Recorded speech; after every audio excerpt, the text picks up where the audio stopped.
소중한 나.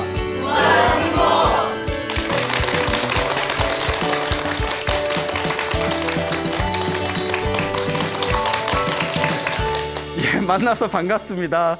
예, 광우 스님이라고 합니다. 예, 볼 때마다 반갑네요.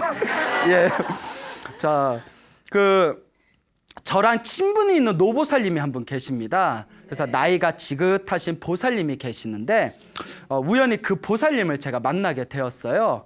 그래서 이제 그 보살님하고 이제 이런저런 대화를 하게 되었는데 요 노보살님께서 아주 그 재미난 이야기를 하나 해주셨습니다. 요 노보살님께서 집안에 개인적인 사정이 있으셔서 어디 부동산에 사무실에 가셨답니다.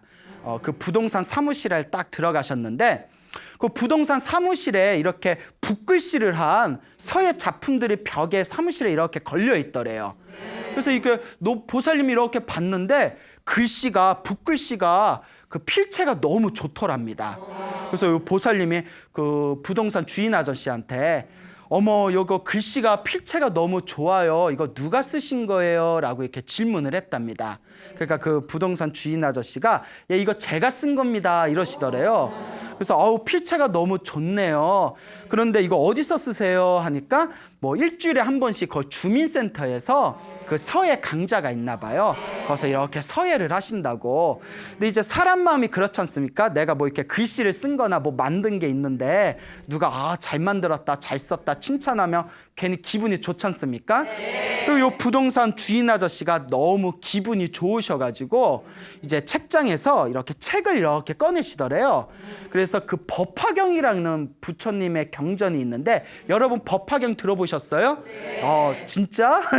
예. 그거 이제 묘법연화경이라고도 불러요.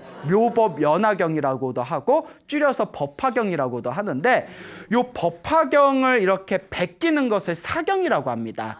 부처님의 경전을 베끼는 것을 베낄 사자에 경전 경자를 해서 경전을 베낀다 해서 사경이라고 하는데 그 법화경을 사경하는 7권짜리 노트가 있대요. 그 7권짜리 법화경 사경 노트를 이렇게 선물로 주면서 부동산 아저씨가 요거 이렇게 쓰다 보면 필체가 좋아집니다. 이거 좀 쓰세요 하면서 이렇게 선물을 주더랍니다. 또 이 보살님께서 평생 절에 다녔던 분이시거든요. 그러니까 그 책을 당신이 있던 거고 당신도 다 옛날에 써봤던 거래요. 그래서 이 보살님이 이렇게 미소를 지으면서 그 부동산 그 아저씨한테 이거 저도 다 써봤어요. 저희 집에도 이거 법화경 사경집 있어요. 요거 사경 노트 있어요. 했더니 그렇게 그 부동산 아저씨가 막 반가워하고 좋아하더래요. 그러면서 재미난 이야기를 하더랍니다. 당신이 몇 년 전에 인생의 낭떠러지와 같은 절벽을 만나게 되었대요. 왜 그런 거 하면 첫째가 사업이 망해버렸대요. 사업이 망해서 도저히 경제적으로 너무나 힘든 그런 상황에 처했었고 두 번째가 부인이 너무나 성격이 극성 맞아가지고 집에 가면 속을 다 뒤집어 놓는다는 거예요. 물론 양쪽 말에 다 들어봐야 돼요. 원래 부부관계가 한 사람 말만 들으면 안 되잖아요. 양쪽 말에 다 들어봐야 되지만 이 그 부동산 그 주인 아저씨가 부인이 너무나 성격이 극성 맞아서 집에 가면 그냥 속을 다 뒤집어 놓고 스트레스가 엄청 컸답니다. 그리고 자식들도 말을 잘 안 들었대요. 자식들도 좀 방황하고. 그러니까 사업도 망하고 부인도 성격이 극성 맞고 애들도 자꾸 방황하고 거기다 덩달아서 말기암이 돼버렸대요. 그 인생에서 만날 수 있는 큰 불행은 다 만난 거나 다름이 없어요. 가정이 화목하지 못하고 경제적으로 힘들고 건강이 제일 중요하다는데 그냥 암도 말기까지 와버리고 그러니까 이분이 완전히 패닉 상태에 왔대요. 여러분들 이런 상황이면 여러분들 어떡하시겠어요? 얼마나 미치고 팔짝 뛰겠어. 이분은 막 자살 충동이 느껴지더래요. 그래도 이분이 전생에 성근이 있고 복이 있는 거예요. 어떤 분이 법화경을 이렇게 책을 주면서 이걸 자꾸 노트에다가 베껴 적으면 이게 좋은 일이 생길 거라고 그러니까 써보라고 누가 이렇게 추천을 하더랍니다. 근데 이것도 우리가 부처님의 법을 만나는 것도 전생에 복이 있어야 만나는 거고 전생에 성근이 있어야 부처님의 법을 만나도 자기가 기도를 하는 거지 전생에 복이 없거나 성근이 없는 사람은 아무리 좋은 걸 갖다 주고 아무리 좋은 기회를 줘도 잡을 줄을 몰라요. 그런 거 느껴지죠? 그러니까 이분이 그나마 전생에 복이 있고 성근이 있었는지 그 법화경을 이렇게 노트에다가 베꼈답니다. 근데 사람이 이제 그 항상 여러분들도 경험해 본 적 있는지 모르겠지만 사람이 이렇게 뭘 베껴 쓰다 보면 10분 지나고 20분 지나고 30분 지나면 자꾸 이렇게 무언가를 베꼈을 때 손가락은 아파도 마음이 편안해지는 게 느껴집니다. 그래서 요새 뭐 필사 해가지고 베껴 쓰는 거 유행하고 막 이러잖아요. 뭐 마음의 어떤 수양 해가지고. 그래서 붓글씨 쓰시는 분들도 하루에 3시간, 4시간, 5시간씩 쉬지 않고 붓글씨 쓰는 게 그 쓰다 보면 그 맛이 있거든요. 막 어깨는 아파도 쓰다 보면 그 몰입되는 맛이 있어서 그 부동산 주인 아저씨도 법화경을 쓰면서 사람이 얼마나 스트레스를 받았겠어요. 막 건강도 안 좋고 경제적으로 힘들고 집안도 막 다 난리가 났는데도 이렇게 법화경을 베꼈을 동안은 너무나 마음이 편안해져서 하루 종일 그냥 법화경만 썼대요. 시간이 날 때마다 몇 년 동안 쓰고 또 썼는데 400권을 썼대요. 40권도 아니고 400권. 여러분 7권짜리 법화경을 400권을 썼으면 대략 법화경이라는 책을 50번에서 60번 정도 쓴 겁니다. 60번 가까이 쓴 거예요, 법화경을. 자, 그런데 말기암이 나와버렸답니다. 네, 말기암이 나왔대요.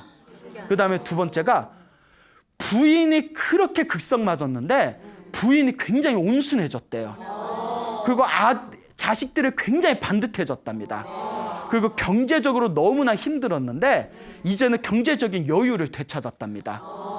오롯하게 무엇을 400번 써서 법화경 7권짜리 책을 400권을 써가지고 그러면서 그분이 자기가 인생에 낭떠러지를 만났을 때 정말 이 법화경을 써서 자신의 운명이 바뀌었다고. 그러니까 열심히 쓰세요라는 이야기를 부동산에 가서 그 이야기를 듣고 오셨대요. 그래서 이 보살님이 저한테 당신이 직접 들은 얘기를 하면서 스님 나중에 설법하실 일이 있으면 이거 보태서 얘기하세요라고 말씀을 해주시더라고요. 야, 정말 대단하지 않습니까? 네. 예. 자, 근데 제 주변에서도 실제로 뭐 금강경을 베껴 쓴다거나 법화경을 베껴 쓴다거나 뭐 부처님의 어떤 다라니, 신묘장구 다라니 같은 것을 이렇게 베껴 쓰거나 열심히 기도를 해가지고 인생의 큰 어떤 거친 어떤 상황을 만났을 때 지혜롭게 그걸 넘어가신 불자님들이 굉장히 많습니다. 그래서 저도 이 소나무에서 항상 이 기도의 영험과 가피에 대해서 많이 말씀을 드리지 않습니까? 네, 실제로 우리 주변에 있는 불자분들 중에서 오롯하게 기도에 정진하고 몰입하고 집중해서 굉장히 큰 가피를 받으신 분들이 많다라는 것을 우리가 확신을 가지고 믿음을 가지셔야 된다. 이렇게 여러분들에게 말씀을 드리고 싶습니다. 우리가 살아가다 보면 뭐 제가 항상 하는 얘기지만 좋은 일이 생길 때도 있고 나쁜 일이 생길 때도 있고 행복할 때도 있고 불행할 때도 있고 근데 우리가 살다 보면 좀 좋은 일이 더 많을 때도 있고 어떨 때는 좀 나쁜 일이 더 많이 겹칠 때도 있고 오만 가지 상황들에 우리가 휩싸이면서 살아가지 않습니까? 네. 그럴 때 우리 불교에서는 왜 똑같이 사람으로 태어나서 사람으로 살아가면서도 왜 사람마다 서로 각자 만나게 되고 부딪히게 되는 이 행복과 불행의 갈림길이 생기는가? 이 모든 게 우리 부처님께서는 자신이 지은 업보라고 했습니다. 누가 지은 업보다? 예, 자신이 지은 업보라는 거예요. 그러니까 여러분들도 살아가면서 뭐 행복하고 좋은 일이 생기면 여러분들이 전생에 지었던 선업의 힘입니다. 근데 여러분들이 살아가면서 힘들고 괴로운 일이 생긴다면 제가 항상 말씀드리죠. 남을 원망할 필요가 있다 없다. 남을 원망할 필요가 없어요. 이러한 힘든 상황에 처하게 되고 나를 힘들게 하는 사람들을 만나게 된 인연 자체가 누가 지은 업보다 내가 지은 업보라는 것이죠. 그래서 우리 불교에서는 오롯하게 자신의 기도를 통해서 자신의 수행을 통해서 자기 앞에 펼쳐진 이 업보, 이 악업, 이 업장을 소멸하는 것을 굉장히 중요한 행복을 성취하고 운명을 바꾸는 가장 중요한 조건이라고 우리 큰 스님들께서 항상 말씀을 하십니다. 그 2003년이면 지금으로부터 한 14년 전이죠. 네, 14년 전쯤에 80세의 나이로 세상을 떠나신 청화 큰 스님이라는 분이 계셨습니다. 이 청화 큰 스님이라는 분이 계셨는데 정말 우리 한국 불교를 대표하시는 큰 수행자이셨어요. 이 청화 스님께서는 그 20대에 출가를 하셔가지고 오로지 깨달음을 얻겠다는 마음으로 항상 이제 수행자, 올곧은 수행승, 수도승의 길을 걸었던 분이신데 평생 동안 계율이 청정하시고 그리고 하루에 한 끼만 먹는 수행을 일종식이라고 합니다. 평생을 일종식을 하셨고 그리고 불교 수행 중에 24시간 동안 등을 땅바닥에 대지 않는 수행이 있어요. 항상 서 있거나 항상 앉아 있는 거, 이걸 장좌 불화라고 합니다. 불와 눕지 않는다는 거예요. 그래서 24시간 자신의 등을 땅바닥에 대지 않는 장좌 불화를 출가하고 평생을 실천하셨대요. 정말 대단한 수행자십니다. 뭐 엄청 찔리네요, 저는. 예? 자, 근데 이 청화 큰 스님께서 평생 계율이 청정하시고 하루에 한 끼만 드시고 평생 동안 등을 땅바닥에 대지 않으시고 평생 그 땅바닥에 등을 대지 않으시니까 항상 24시간 이렇게 가부좌를 틀고 앉아 있으니까 어느 제자분이 스님 이제 나이도 연세도 많으신데 그렇게 눕지 않으시면 힘들지 않으세요? 했더니 큰 스님께서 하신 말씀이 아유, 하도 버릇이 돼서 이제 눕는 게 더 불편합니다. 이렇게 얘기하시더래요. 그 정도로 이제 사람의 정신력이라는 게 무서운 거예요. 네. 자, 근데 이 큰 스님께서 이렇게 열심히 훌륭하게 수행을 하시던 분이었는데 이분께서 그 중년의 나이였을 때 어느 유명한 기도도량에 잠시 주지를 맡은 적이 있으셨대요. 딱 이름만 대면 알만한 유명한 그 기도도량인데 우리나라에서 손꼽히는 그 기도도량인데 이분께서 이제 잠시 주지 소임을 맡으셨을 때 그 당신의 먼 친척이 되는 분이 계셨대요. 먼 친척 되는 요 거사님이 몰래 사찰에 있는 재산을 빼돌렸대요. 그러니까 그걸 신도들한테 들킨 거예요. 그 신도들이 난리가 난 거죠. 어디 그 부처님 재산을 자기 몰래 빼돌리니까. 그래서 경찰서에 고소 고발을 했는데 이 재산을 빼돌린 이 거사님이 그 청화 큰 스님을 핑계를 대는 거예요. 그러니까 청화 큰 스님을 모함해가지고 나는 아무것도 모른다. 스님께서 시키는 대로 했다라고 거짓말을 한 거예요. 그 큰 스님이 이제 경찰서로 그렇게 소환이 돼가지고 경찰서에 이렇게 앉아 있는데 경찰이 스님 저 사람 말이 맞습니까? 스님이 시키신 겁니까? 하고 이렇게 다그치더래요. 스님의 순간 갈등이 생기더래요. 물론 당신이 시킨 게 아니지만 평생을 청정하게 사신 분인데 그럴 리가 있겠습니까? 근데 이분이 어쨌거나 자기가 임명했던 사람이고 그러니까 평생 수행만 하니까 세상 일을 잘 모르신 거예요. 만약에 내가 아니라고 한다면 저 사람은 감옥에 들어가게 될 것이고 저 사람 식솔들은 갑자기 가정을 잃게 될 것이다. 근데 나 하나만 다 뒤집었으면 모든 게 다 해결이 되지 않겠냐. 그래서 그 사람에 대한 그 연민심 때문에 자비심 때문에 그 죄를 다 뒤집어 쓰셨대요. 그러니까 우리 입장에서는 이해가 안 되죠. 예. 그런데 그 스님께서 다 제 탓입니다. 다 제 탓입니다 하고 그렇게 그냥 그 죄를 인정을 하셔가지고 광주교도소에 들어가셨대요. 예, 그 청정하신 스님께서. 그래서 이제 교도소에 들어가셔서 처음에는 교도소에서 병만 보고 참선만 하셨대요. 참선을 하셨는데 그게 교도소에서 3개월을 사셨는데 갑자기 마음에서 막 한스러운 생각이 들더랍니다. 막 한스러운 생각이 막 물밀듯이 막 밀려오더니 문득 이런 생각이 들더래요.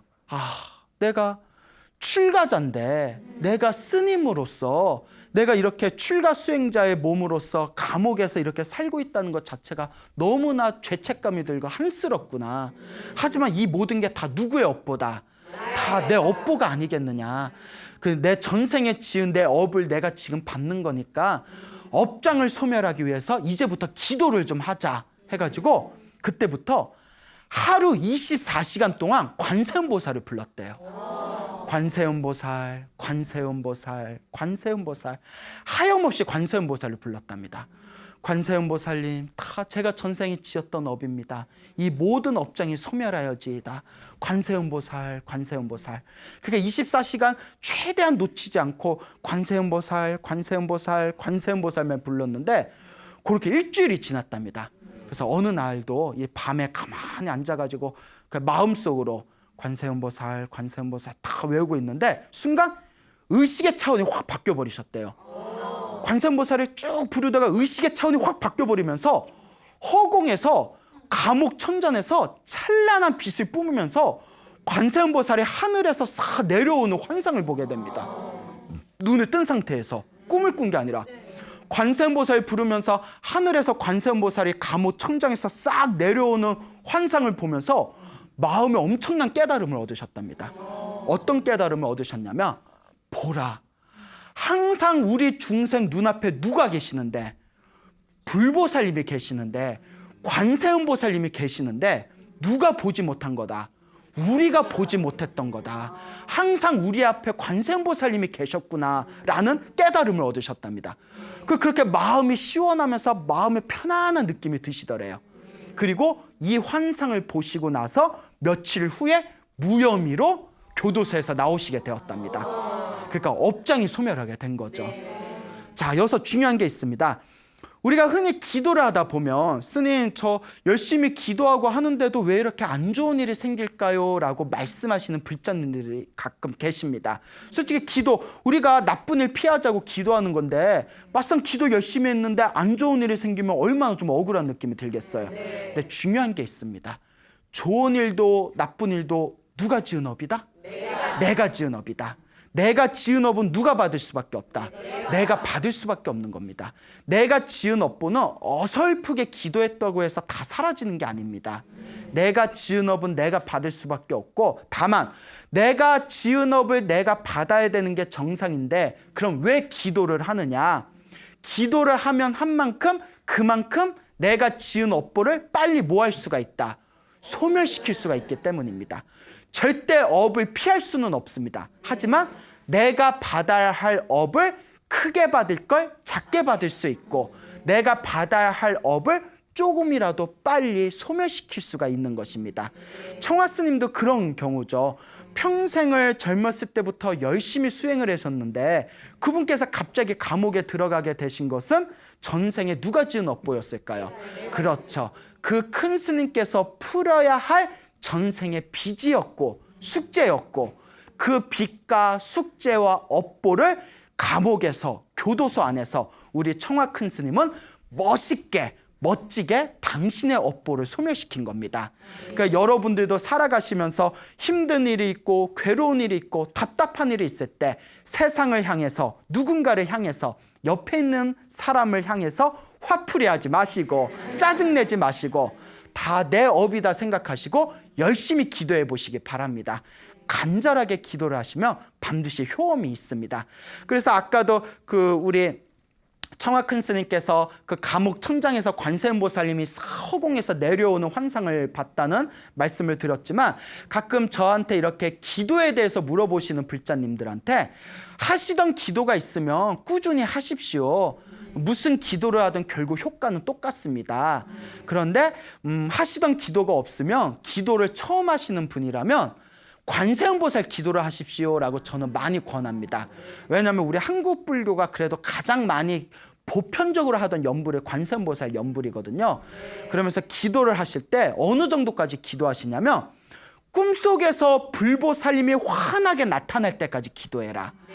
그래서 그 밀교 경전에 보면요. 그 밀교 경전이나 뭐 옛날 뭐 중국 큰 스님들 법문에 보면 자기가 기도를 해서 업장이 소멸하는 징조를 꿈에서 볼 수가 있답니다.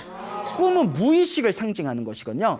그래서 열심히 기도를 하면 무의식의 상태인 꿈에서 내 업장이 소멸되는 어떤 징조들을 볼 수 있다. 그 대표적인 게 불보살님의 모습, 뭐 관세음보살을 연불하면 꿈에서 관세음보살님이 환하게 나타난다거나 뭐 지장보살을 연불하면 꿈에서 지장보살이 환하게 나타나는 것은 내 업장이 조금씩 소멸하고 불보살님과의 에너지가 조금씩 통하고 있다라는 어떤 징조라고 합니다.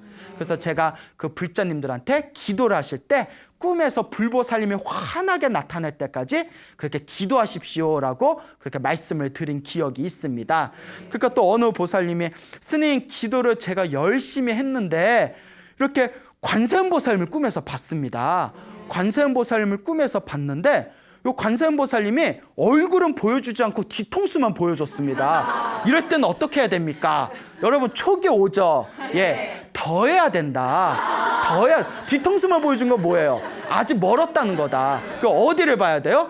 그렇죠. 정면을 봐야지. 예? 그러니까 관세음 보살님이 보여줄랑 말라? 보여줄랑 말라. 그러니까 더 하라는 뜻이에요. 그래서 그 관세음 보살님의 얼굴을 똑똑하게 볼 때까지 더 기도하셔라라고 제가 이렇게 말씀을 드렸던 게 기억이 납니다. 그 어느 젊은 불자님이 계셨어요. 이 젊은 불자님이 계셨는데 이 젊은 불자님께서 어떤 개인적인 어떤 답답한 일이 있고 소원 성취를 하고 싶어서 저한테 이렇게 찾아와서 상담을 하신 적이 있으셨어요. 그래서 제가 이런저런 상담을 하면서 그 보살님한테 그 법화경이라는 책이 있다. 그 법화경이라는 책을 사가지고 한글로 10번 이상 써라. 한글로 10번 이상 쓰면 뭐 웬만한 소원은 이루어진다라는 그런 이야기가 있다. 뭐 물론 10번을 써도 안 이루어지면 20번을 쓰고 20번을 써도 안 이루어지면 몇 번을 써라? 30번을 써라. 아니 아까 말씀드렸잖아요. 400권을 쓰신 분도 있는데 예? 그 정도 기도를 하려면 그 정도는 독하게 해야 돼요. 정말 손가락에 부러져라. 그렇다고 부러지면 안 돼요. 자, 그래서 그렇게 이제 쓰세요 하고 이렇게 보내드리고 제가 다 쓰신 뒤에 다시 오세요. 아무리 저한테 뭐 이것저것 질문해도 저는 점쟁이가 아니지 않습니까? 제가 드릴 수 있는 말은 기도 열심히 하고 복을 많이 지으십시오라는 말씀뿐이 저는 드릴 말씀이 없습니다. 법화경 10번 다 쓰시면 그때 다시 찾아오십시오 했는데 이분께서 몇 달 후에 찾아오셨어요. 그래서 몇 번 쓰셨어요 했더니 3번 좀 썼어요 이러더라고요. 그래서 왜 찾아왔어? 내가 예, 그러진 않고 한 3번 정도 썼어요 이러니까 이제 이분께서 제가 이제 이런 말씀을 드렸죠. 그 3번 정도 쓰셨는데 혹시 뭐 꿈꾼 거 있습니까? 이렇게 말씀을 드리니까 뭐 좀 이런저런 꿈을 꿨는데 그 중에 한 가지 신비한 경험을 했대요. 이분께서 좀 나이가 젊고 순수하셔서 그런지 뭐 꿈의 징조를 빨리 느끼셨던 것 같아요. 그 남동생이 그 목하고 어깨 쪽에 대상포진에 심하게 걸렸답니다. 여러분 대상포진 걸려본 적 있어요? 엄청나게 아프대요. 저도 걸려본 적은 없는데 되게 아프답니다. 목하고 어깨에 대상포진이 심하게 걸렸는데 남동생이 어느 날 이렇게 법화경을 쓰다가 깜빡 잠이 들었는데 꿈에 보살님을 만났대요. 보살님한테 보살님은 누구세요? 하고 질문을 던지니까 꿈에서 그 보살님이 나는 보현보살이야 이러더래요. 네, 보현보살은 이제 법화경에 나오는 아주 그런 위대하신 실천을 강조하시는 큰 보살님이십니다. 그러니까 이 보현보살, 나 보현보살이야 이러더니 꿈에서 남동생의 어깨를 이렇게 주물러 주더래요. 이렇게 주물러 주더니 이제 다 됐어 하고 이렇게 꿈에서 사라지는 그런 꿈을 꿨답니다. 그리고 남동생의 대상포진이 나왔대요. 예. 오버. 자, 이런 거 보면 정말 무시할 수가 없어요. 그리고 어머니가 무릎에 관절염이 굉장히 심하셨대요. 무릎에 관절염이 심하셨는데 또 꿈을 꿨대요. 이 따님이 법화경을 쓰다 꿈을 꿨는데 이번에는 관세음 보살님이 나타나시더니 어머니 무릎에다가 막 젓가락을 쑤시는 꿈을 꿨대요. 젓가락을 다 쑤시는 꿈을 꿨더니 이제 다 됐다 하면서 꿈에서 깼는데 그때 어머니의 무릎이 좀 나으셨대요. 나았다가 근데 다시 악화되셨대요. 그래서 제가 아직 어머님의 업장이 아직 그 업보가 남아있어서 그런 것일 것이다. 그러니까 더 열심히 기도해라. 그래서 이 젊은 보살님이 물론 자기가 원하는 만큼의 소원을 성취하지는 못했지만 이런 자잘한 어떤 가피를 경험하면서 정말 기도의 힘, 불보살님의 이 어떤 에너지, 이 기도의 가피와 영험과 은혜는 절대 헛되지 않구나. 분명히 무언가 있구나라는 확신이 생기셨답니다. 이제 그런 기도의 확신이 생겼으니까 이제 꾸준히 기도할 일만 남았겠죠. 자, 이제 또 그렇게 어떤 경험을 하신 그런 또 불자님, 젊은 불자님이 있습니다. 하지만 중요한 거, 꿈에 너무 집착하면 된다, 안 된다? 안 됩니다. 절대 꿈에 집착하면 안 돼요. 왜냐하면 부처님께서는 우리가 살아가는 것 자체가 꿈이라고 했어요. 사는 것 자체가 꿈인데 꿈속에서 꿈을 꾼 걸 왜 집착하느냐. 이제 다만 이제 밀교 경전이나 뭐 옛날 큰 스님들 법문에 기도를 열심히 하면 업장이 소멸되는 징조를 꿈에서도 볼 때가 있다라는 것만 참조를 하면 될 뿐이지, 너 뭐 스님 저는 기도했는데 꿈을 꿨니 안 꿨니, 이 꿈은 무슨 뜻이니, 이렇게 꿈에 집착하면 꿈을 안 꾼 것만 못합니다. 그러니까 절대 꿈에 또 집착하지 마시길 바랍니다. 알겠죠? 네. 자, 몇십 년 전의 일입니다. 오래전에 몇십 년 전에 고등학교 2학년이었던 학생이 자신의 사촌형을 만나기 위해서 저 설악산에 올라갔답니다. 근데 설악산에 올라가서 사촌형을 기다리다가 산이 너무 좋아서 그만 고등학교 2학년생이 머리 깎고 출가까지 해버렸대요. 그 전생에 성근이 있는 거죠. 전생에 불법과 인연이 있었는지 이 고등학교 2학년생이 이제 머리 깎고 출가를 했는데, 그게 이제 몇 년이 지나서 군대를 가게 됐대요. 그래서 이제 군대를 갔는데, 이제 군대를 갔다가 아마 뭐 중간에 휴가를 나왔나 봐요.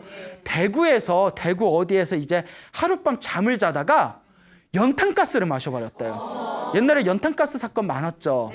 그 연탄가스를 마시고 이제 의식을 잃어버린 거예요. 그리고 새벽녘에 발견이 됐대요. 부랴부랴 병원에 이송이 되고, 나중에 이제 군인의 신분이니까 육군병원까지 이송이 돼서 그게 긴급 치료를 받았는데 며칠 만에 의식을 회복했답니다. 그런데 며칠 만에 의식을 회복했는데 전신마비가 돼버렸대요. 그 젊은 스님이. 그 전신마비가 돼가지고 이제 그러니까 이제 그냥 이제 눈만 겨우 껌뻑껌뻑 할 수가 있고 말도 못하고 몸을 움직이지가 못하는 거예요. 예? 그러니까 죽 같은 거 주면 죽도 겨우 그냥 가까스로 그냥 살짝 씹을 정도. 그렇게 이제 몇 개월이 지났대요. 몇 개월이 지나니까 이제 그냥 눈 좀 움직이고, 그냥 말은 못 하는데 그냥 입 좀 우물우물 움직이고, 왼손을 겨우 움직일 정도. 예, 그러니까 말도 못 하고 온몸이 다 마비돼 버린 겁니다. 몇 개월이 지난 뒤에도. 그 어느 날 이 젊은 스님이 심각한 고민에 빠집니다. 내가 평생 이렇게 살아야 되나 보다. 살아도 산 게 아니구나. 그렇잖아요. 말도 못 하고 움직일 수도 없고 온몸이 다 마비돼 버렸고, 그러니 그냥 죽어버리자. 그런 생각을 갖게 됩니다. 사람이 극단적인 그런 어떤 선택을 할 때가 있잖아요. 어떤 극한의 상황에 만났을 때 너무나 마음이 힘들고 괴로우면 차라리 죽는 게 더 편안할 것 같은 느낌 있잖아요. 근데 이분이 스님은 스님이에요. 무슨 생각을 하냐면, 죽을 때 죽더라도 관세음보살이나 실컷 부르자. 관세음보살을 실컷 부르다가 죽을 때 죽더라도 관세음보살을 불러보자. 이분이 맨날 하는 게 누워 있는 거잖아요. 누워가지고 오로지 마음속으로 관세음보살을 불렀대요. 관세음보살, 관세음보살, 관세음보살. 부르다가 졸리면 자고, 자다가 깨면 또 관세음보살, 관세음보살, 관세음보살. 계속 이렇게 관세음보살을 부르는데, 이분이 이제 그냥 나 죽어버리겠다, 난 그냥 죽을 거다, 난 삶에 더 이상 미련이 없다 했던 이런 마음을 품고 연부를 하니까 아무런 망상이 없더래요. 오로지 관세음보살만 집중되더래요. 그러니까 사람이 모든 걸 다 비워버린 거예요. 여러분들 나중에 이제 기도하면 좋다니까 집에 가서 막 기도할 때 기도하다 보면 5분만 지나봐요.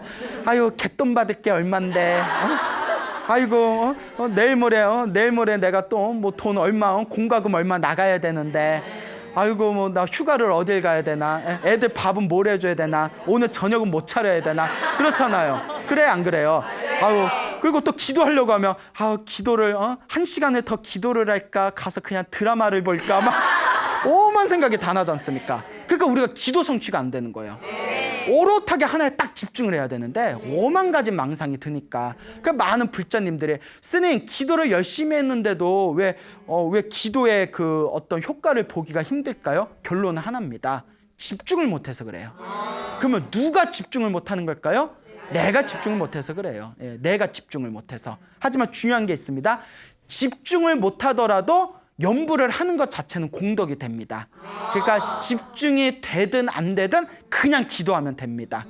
예, 어쨌거나 이 젊은 스님은 더 이상 삶에 미련이 없었기 때문에 아무런 망상 없이 오로지 기도에만 집중할 수가 있었던 거예요.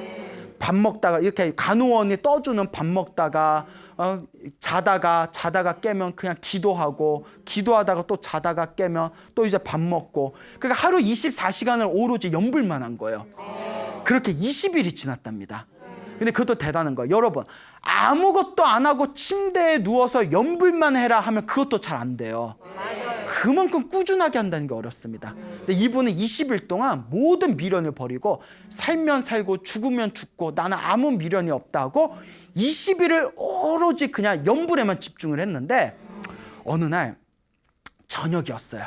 저녁에 이분이 또 가만히 누워서 관세음보살, 관세음보살, 관세음보살 연불을 하다가 딱 잠이 들었대요. 잠이 싹 들었는데 생생한 꿈이 펼쳐집니다. 꿈속에서 자기 침대 옆에 아주 얼굴이 인자해 보이는 노인이 이렇게 앉아있더래요. 노인이 자기를 보면서 방긋 웃으면서 이복의 젊은이, 자네는 왜 그렇게 시리에 빠져 있는가? 뭐가 그렇게 근심걱정이 많은가? 이러더래요. 그러니까 꿈속에서나마 자기 답답한 마음을 그 노인에게 이제 털어놓기 시작하는데 입에서 말이 나오더래요. 이제 꿈이니까. 꿈에서 이제 뭐라고 하냐면, 아니, 할아버지 제 말 좀 들어보세요. 뭐 listen 뭐 이러면서 어려서 부처님의 법을 만나서 일찍 출가하고 제가 군대에 갔다가 군대 제대하면 다시 절에 돌아와서 제가 열심히 수행하려고 그렇게 새로운 출발을 다짐했는데 제가 연탄가스를 마셔가지고 몸이 다 마비가 돼서 말도 못하고 몸도 움직이지 못하고 살아도 산 게 아니고 죽어도 죽은 게 아닙니다. 어떻게 하면 좋습니까? 하고 막 서러움을 토해냈어요.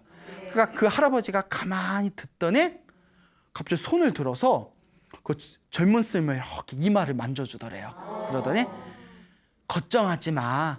젊은이 걱정하지 마. 뭐 걱정하지 말아요. 그대요. 뭐 이러면서 걱정하지 마. 병이 다 나을 테니까 안심하고 있어. 이러면서 그 할아버지 이렇게 나가시더래요. 그래서 그 문 밖으로 나가는 뒷모습을 보면서 젊은이가 마음이 너무 편안해지더래요. 이 스님의 마음이 편안해지면서 갑자기 저분은 관세음보살님이시다 라는 확신이 들었답니다. 꿈에서지만 내가 관세음보살 열심히 부르니까 관세음보살님이 나를 할아버지의 모습으로 찾아온 거다. 그리고 자기도 모르게 마비되었던 오른팔을 번쩍 들면서 꿈속에서 관세음보살, 관세음보살, 관세음보살 하면서 막 외쳤대요. 관세음보살 막 외치는데 할아버지가 참 문 밖으로 나가면서 모습이 사라졌답니다. 그 막 오른팔을 막 휘저으면서 관세음보살, 관세음보살 외치다가 거기서 이제 의식을 잃어버렸대요. 꿈속에서 딱 의식을 잃어버렸는데, 자, 그때가 저녁 8시 때였대요. 저녁 8시 때쯤에 그날 당번을 보던 간호원이 일을 마치고 나서 이제 그 당번이었던 간호사가 이제 교대를 하고 나서 그 이제 응급 환자들 옆에 이렇게 앉아가지고 이렇게 이제 상황을 주시하고 있는데 저녁 8시가 좀 넘었을 때 그 연탄가스를 마셔가지고 몸에 전신마비가 된 그 환자분, 그 젊은 스님이 그러니까 잠이 들어서 이렇게 코 하고 자고 있는 것 같았는데 갑자기 마비되었던 손을 번쩍 들더니 관세음보살 잠꼬대를 하더래요. 관세음보살 잠꼬대를 하니까 놀래가지고 말도 못하고 몸이 마비되었던 환자가 막 오른팔을 휘두르면서 관세음보살 잠꼬대를 하니 간호원이 얼마나 놀랐겠어요. 요 간호사가 그냥 뛰쳐나가가지고 담당 의사하고 동료 간호사들을 불러서 이것 좀 보라고. 그래서 한동안을 막 소리를 지르면서 오른팔을 막 흔들면서 관세음보살 하다가 갑자기 이렇게 다시 잠에 빠져들었대요. 그리고 얼마 후에 이 젊은 스님이 잠에서 깨었는데 갑자기 말을 하기 시작하더래요. 그러니까 말이 트인 거예요. 아주 어색하고 비록 이 턱이 다 굳어버렸지만 이렇게 이제 말을 하게 되더랍니다. 그러니까 말을 하면서 몸을 조금씩 움직이더래요. 그때부터 급속도로 몸에 회복을 했다고 합니다. 그 병원의 전설이래요. 네. 유식한 말로 레전드라고 하죠. 그 병원의 전설이 됐답니다. 이 스님께서 완벽하게 이제 몸이 스님이 완벽하게 몸이 나아서 이제 회복을 하셨다고 합니다. 그래서 이렇게 회복을 하셔가지고 이 스님께서 내가 관세음보살님 덕분에 내가 이렇게 죽음에서 살아나게 된 것이다. 내가 새로운 시작을 하게 된 것이다. 라는 그런 불보살님의 감사함을 느끼면서 이분께서 이제 그 사찰에서 이름만 대면 알만한 유명한 사찰에서 주지를 사시면서 평생을 포교와 전법의 활동을 하셨답니다. 그리고 지금도 이제 나이가 드신 노스님인데 지금도 우리 그 한국 불교를 위해서 아주 열정적으로 포교 활동을 하고 계시는, 지금도 실존하고 계시는 스님이십니다. 여러분 믿습니까? 네. 예. 믿음을 가지시기 바랍니다. 여러분 사실 그렇습니다. 우리가 힘들고 괴로울 때 기도를 해야 된다는 걸 알지만 막상 또 하려고 하면, 또 기도를 시작하려고 하면 잘 된다 안 된다?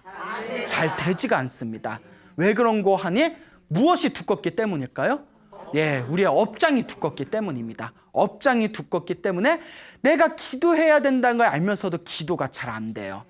그래서 제가 이제 우리 젊은 불자분들한테, 우리 또 청년의 그 청년 불자들한테 그 매일매일 108배를 해라. 그 실제로 절을 하면 몸도 건강해지고 컨디션도 좋아지고 업장도 빨리 소멸되고 또 기도가 잘 되거든요. 그러니까 하루에 108배 하는데 20분이니까 하루에 20분만 투자해서 젊은 불자들이요 108배를 해라 라고 하면, 우리 젊은 불자들이 항상 이런 얘기를 해요. 하면 좋다는 걸 아는데, 하면 몸이 개운하고 역시 108배가 좋아 하는 걸 아는데, 하기 전까지는 정말, 시작하기 전까지는 정말 하고 싶은 마음이 안 든대요. 괜히 막 피곤하고 괜히 쉬고 싶고, 할 때는 좋은데 하기 전에는 마음이 잘 나질 않는다고 합니다.